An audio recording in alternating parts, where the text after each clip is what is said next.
بیوی کی انتخاب میں بہت دور اندیشی سے کام لو، کیونکہ تمہاری خوشی یا غمی کا دار و مدار 90% اسی پر ہوتا ہے۔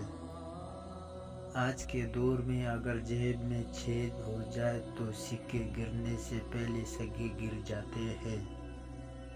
امید کبھی مت چھوڑنا، کمزور تمہارے حالات ہے، اللہ نہیں۔ انسان کا نقصان مال اور جان کا چلا جانا نہیں، بلکہ انسان کا سب سے بڑا نقصان کسی کی نظر سے گر جانا ہے۔ کسی کا برتن خالی ہو تو یہ مت سمجھنا کہ مانگنے چلا آیا، ہو سکتا ہے کہ وہ سب بانٹ کر آ رہا ہو۔ جہالت دنیاوی تعلیم سے ختم ہوتی ہے تو شیر مکہ کا پڑھا لکھا آدمی ابو جہل نہ کہلاتا۔